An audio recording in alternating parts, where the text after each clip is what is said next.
people. Let's get this done. Fire. Firing. Shooting, Ace. Sir, they've opened. All right, let's turn up the heat.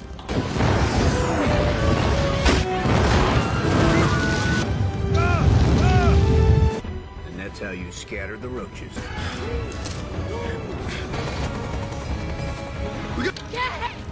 ¿Qué va a ser?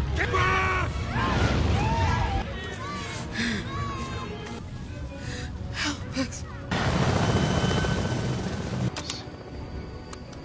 Good. News rocked up. Freeze up. Bring it down. Cleared hot.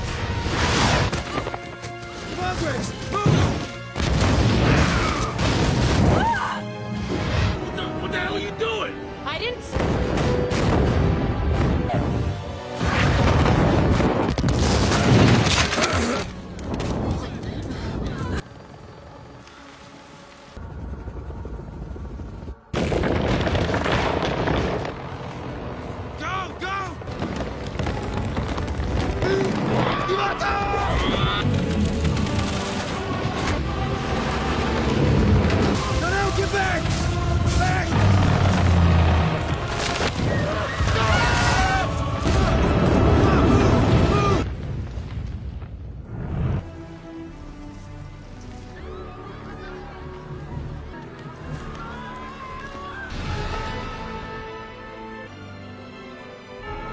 On me tonight. This book. Under copy.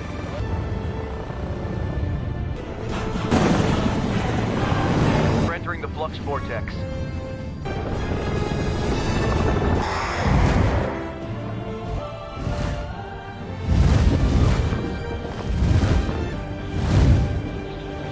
I want this mission high and tight. I want to.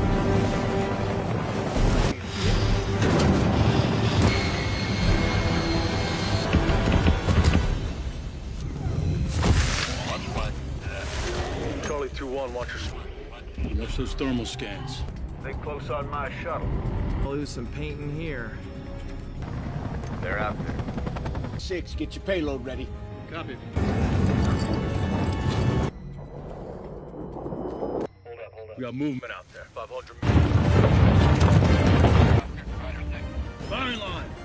No, sir, it's the flux.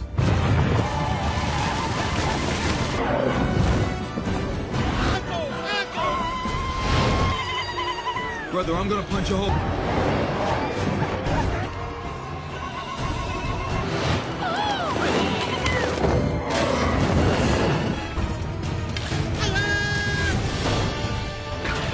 Come around. Engage all hostiles.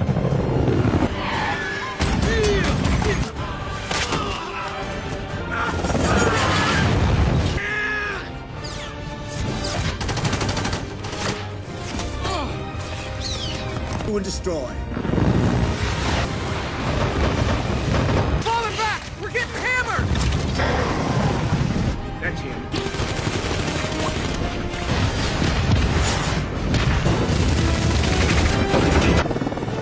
Light her up. Bitch. Keep her in your sight.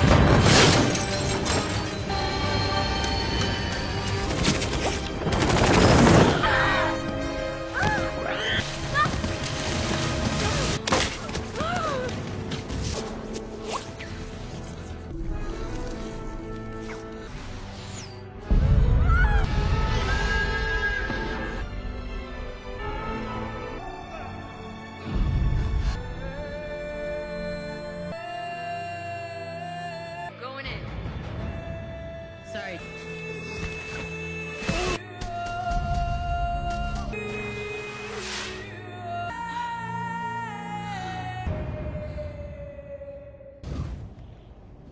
Rogue One.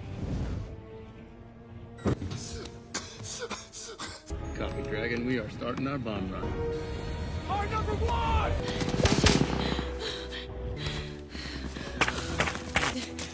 They're already close. There are many. That's an order!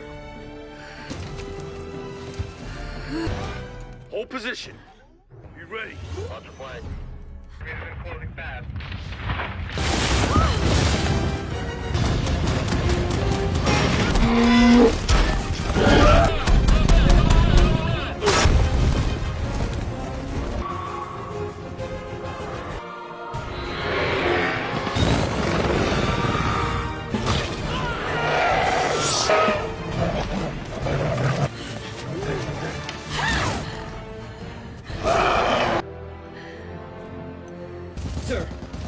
pilots are down or... Press the target. Copy.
It's over while I'm breathing.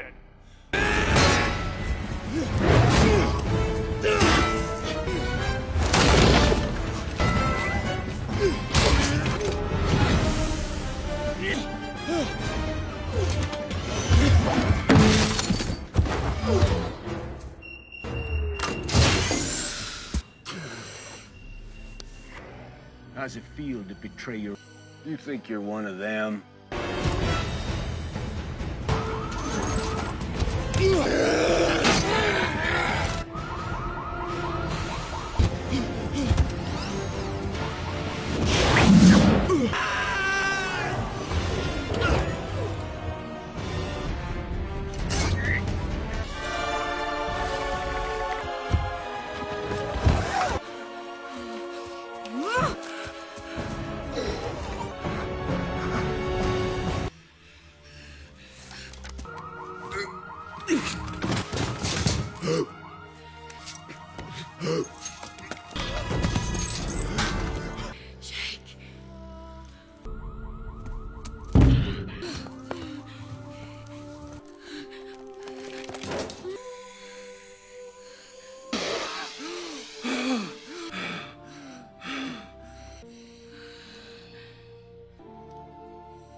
What about this one?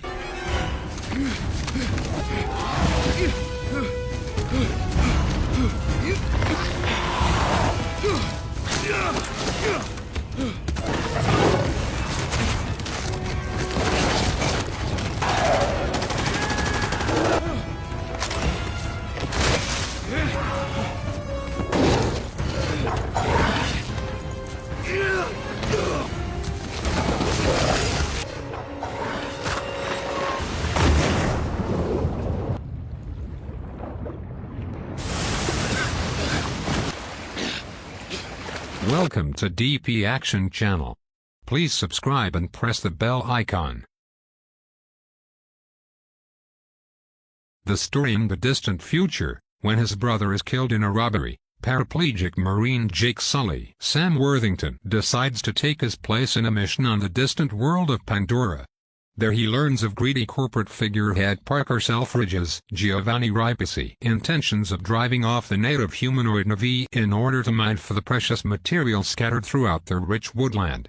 In exchange for the spinal surgery that will fix his legs, Jake gathers knowledge of the indigenous Na'vi race and their culture for the cooperating military unit spearheaded by gung-ho Colonel Miles Quaritch Stephen Lang, while simultaneously attempting to infiltrate the Na'vi people with the use of an avatar identity, with the help of hopeful scientist Dr. Grace Augustine Sigourney Weaver. While Jake begins to bond with the native tribe and quickly falls in love with the beautiful alien Nadiari Zoe Saldana, the restless Colonel moves forward with his ruthless extermination tactics, forcing the soldier to take a stand and fight back in an epic battle for the fate of Pandora. My thoughts: it's been a while since I did a cinematic flashback review for my blog, and, with the upcoming release of 2022 Avatar, The Way of Water, that is soon to be released, I decided to revisit the mega blockbuster feature from 2009 and give my personal flashback thoughts on what the film. Of course, I remember when this movie was released back then and how everyone was talking about it. It was being heavily promoted everywhere, with the film's marketing being presented in all media outlets for several months. Thus, the movie was clearly being touted as a big blockbuster film to close out the 2009 year, which got a lot of attention for it as well as the hype up the movie altogether. Thus, with such build up to it, maybe began to doubt the sci-fi project, including myself. Still, I was very much eager to see it and did see it a day or two after it was released in theaters on December 18, 2009. Well, I can definitely say that I loved it when I first saw it and saw it multiple times during its theatrical run-through. It was definitely mind-blowing in its visual, and its endearing legacy throughout the year has indeed been noteworthy. So, let's dive into what I thought about Avatar. Director James Cameron helmed this particular ambitious project and had the idea for the feature for quite some time, dating all the way back almost a decade prior to Avatar being released in 2009. Such a passion project for the director in allowing cinematic technology to play catch-up with his vision for the film. The result is something that really does work, with Cameron immersing viewers into a very vivid and well-thought-out endeavor that is filled with blazing action, dazzling imagery, and a feature film that you simply get lost into. Interestingly, the movie is not completely vamped as a blockbuster, with a barrage of action and spectacle, yet both are clearly represented heavily in this movie. There's a lot to unpack in this movie, there's no doubt about that, but Cameron does some terrific world building and make the alien world of Pandora feel authentic and the native race of the Na'vi. There's also strong thematic representation of powerful messages, including colonialism and nature, which are clearly drawn out in the feature's plot. This also includes in the film's action, with human sky people fighting against the Na'vi and the nature of Pandora, which makes for several rousing climatic points throughout the feature. The action is also pretty good, with very large-scale moments of fighting and intense sequences of pitting good guys versus bad guys. It all definitely works, with Cameron detailing and staging such events in a coordinated move that makes Avatar come together as a whole. For its visual representation, Avatar is mind-blowing. Even if one holds it by today's standards of blockbuster cinematics, the movie still holds up against the lineup of today's releases, which is kind of really good thing. While the story may be lacking in a few areas, the visual definitely elevate those moments, with Cameron envisioned such a vibrant world within the Pandora. The movie captures an alien world that feels alive with all the alien-like flora and fauna as well as the various creatures that dwell therein. It's dazzling feast for the eyes to see and helps captures the overall cinematic experience with such incredible detail of wizardry. Even smaller, quieter moments are beautifully rendered with such color and vibrancy that it really makes the background layout in the movie speaks for itself as a character itself. Thus, I can't stress enough how mind-blowing amazing the visual were back then for the feature, and, while visual effect technology has expanded more in depth since 2009, there is no doubting that Avatar definitely played a role in the industry's standards for VFX flourishes in many high-quality blockbuster endeavors. Even the cinematography work for which was done by Mauro Fiore, looks amazing to look and helps build upon this visual cinematics with dramatic flair. Lastly, the film's score by James Horner is top-notch and creates terrific and harmonic soundtrack composition for Avatar, with some beautiful and sweeping orchestral pieces that truly define the picture. Of course, the movie isn't without its flaws, and, while there are a lot of positives that make the feature quite the enjoyable spectacle, there are some minor points of criticisms that I had with the film. First off, the movie is way too long. I do like a good long movie, especially one has plenty of blockbuster visual action and imagery, yet Avatar runs quite longer than it should be, clocking in at around 162 minutes, 2 hours and 42 minutes in length. I personally that the movie could have easily shaved off 10 or maybe even 15 minutes. Several scenes here and there could have been cut and still come away with the same type of impactful storytelling and visual presentation left intact. This also plays a part in the overall narrative structure of the movie, with the commonplace ideas of both Ferngully, The Last Rainforest and Dance with Wolves being heavily echoed a bit too much, as well as the typical white savior archetype. Of course, those are present in the movie and could have been handled in a better way, with more attention to detail to the feature's narrative, which ends up being the sum of the weaker elements in Avatar. In conjunction with that notion, the movie does have a few moments where the dialogue is rather wooden and slasher clunky. It's not a deal-breaker for me, but there are noticeable throughout the movie. The cast in Avatar was solid across the board, and, while the dialogue moments can be quite broad as well as the character themselves, the acting talent involved on this sci-fi project truly did shine and make their respective roles memorable from start to finish. Leading the charge in the movie are the movie's two main protagonists' characters in Jake Sully and Nadir, who are played by actress Sam Worthington and actress Zoe Saldana. While both talents have had experience acting, both Worthington and Saldana made their mark on the blockbuster screening earlier in 2009, with the former appearing in the lead role in Terminator, Salvation, and the latter appearing in alternative reboot Star Trek franchise. So, when appearing in Avatar, audiences were somewhat familiar with these two acting talents, who were willing and capable of handling the lead roles in a blockbuster movie. Each one sells their respective characters in the feature, with Worthington perfectly capturing the likable yet sometimes jaded military jihad man, who is conflicted about doing what is easy and what is right, while Saldana beautifully showcases the various facades that Nadir has, who cares about her people, a fierce warrior, and doesn't completely trust Jake, yet lets her guard down as the story progresses. Other important characters' roles in such as Miles Quaritch and Dr. Grace Augustine, who are played by actor Stephen Lang and actress Sigourney Weaver, give great nuances into their roles in the feature. Of course, both are a little bit conventional for the sci-fi genre, with one being the hothead gung-ho military leader and the other being the seasoned yet a tad cynical scientist, but Lang and Weaver understand that and make their large-than-life characters fun, interesting, and memorable on the picture. The rest of the cast, including Michelle Rodriguez, Dilip Rao, Giovanni Ribisi, Wed Studi, and CCH Pounder, give solid performance in their respective roles as supporting characters, both human and Na'vi, in the movie. The legacy of Avatar has endured over the years, with the large emphasis being placed on visual effects and demonstrating what modern filmmaking endeavors could achieve, which paved the way for more of the so-called golden age of superhero movies throughout the entire 2010s era, as well as other large-scale tentpole motion pictures. Avatar itself has become a cultural phenomenon, with references being made to it from a wide variety of pop culture outlets, as well as becoming a sort of cult classic for some, with many praising the feature for cinematic influences. Of course, the box office results for the film speak for themselves, with the movie $2.923 billion globally, becoming the highest-grossing feature film of all date, a record that is held to this date. In addition, Avatar ushered the revitalization of the usage of 3D in movies as well as the manufacturing of 3D TVs, which now has become mostly obsolete.